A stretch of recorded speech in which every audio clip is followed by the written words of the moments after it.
गोधूलि पर कितने कवियों ने अपनी कलम नहीं तोड़ दी। मतलब लोगों ने गोधूलि पर बहुत सारी कविता की हैं। यहाँ कलम तोड़ने का मतलब यही है कि कलम की कलाकारी को दिखाना, है ना। तो कहते हैं कि गोधूलि पर कितने कवियों ने अपनी कलम नहीं तोड़ दी, लेकिन यह गोधूलि गांव की अपनी संपत्ति है जो शहरों के बाटे नहीं पड़ती, मतलब शहरों के हिस्से नहीं पड़ती।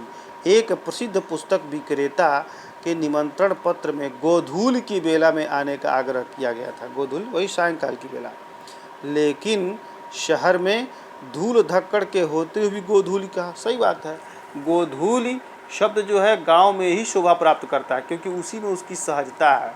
शहर में कहाँ गायें आती हैं जो उनके खुरों से धूल उड़ती है। यहाँ तो गाड़ियों की गड़गड़ाहट और उनके टायरों से उड़ने वाले गर्द ही चारों तरफ दिखाई देते हैं।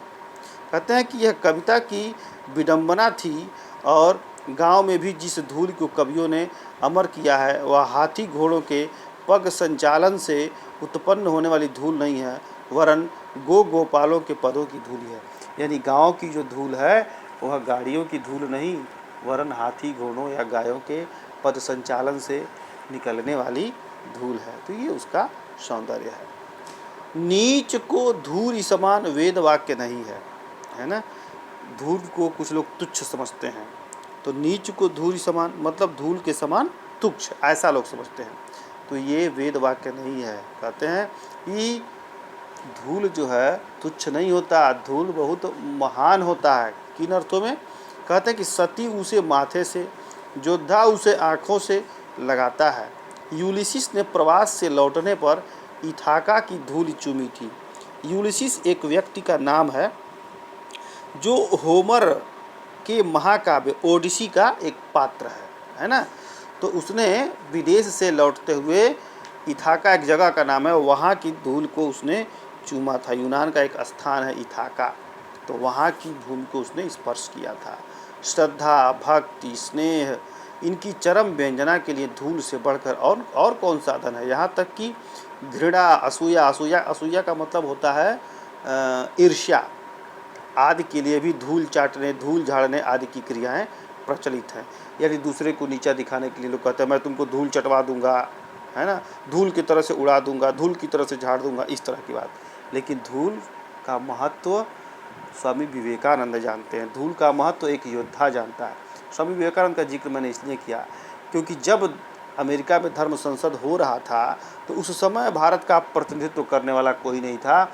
उस समय युवा स्वामी विवेकानंद गए थे, और जब वे वहाँ से लौटे तो लेखक उनके बारे में बताता है कि जब वो पानी के जहाज़ से उतरे तो उतर करके सर्वप्रथम उन्होंने भारत माँ की भूमि को चूमा था, अपने माथे से लगाया था।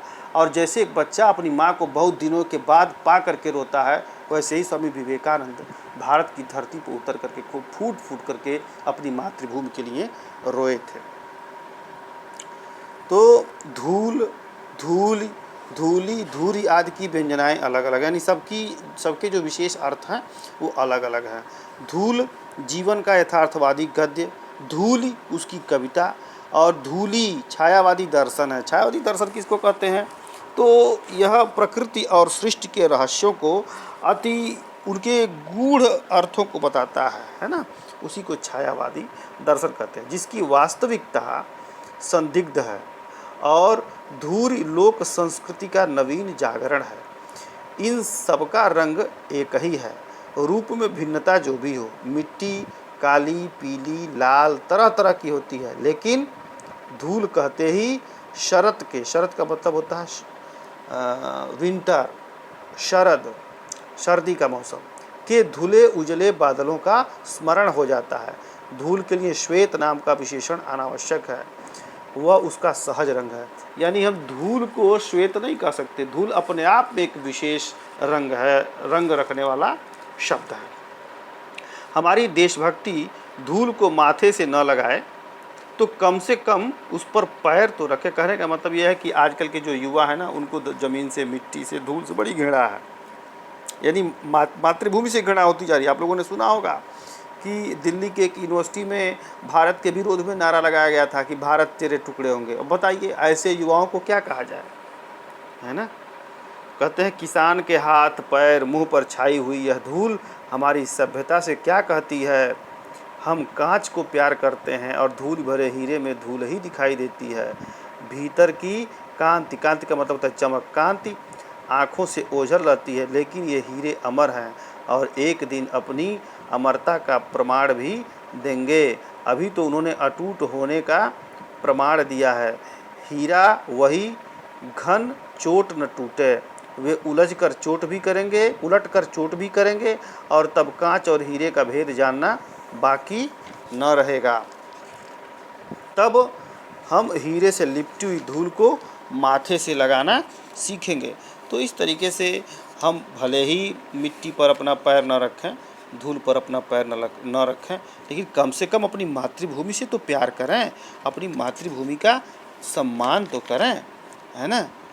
अब आजकल के लोग क्या हैं, देश का ही विरोध करते हैं, राष्ट्र का ही विरोध करते हैं। उनको ऐसा नहीं करना चाहिए, है ना।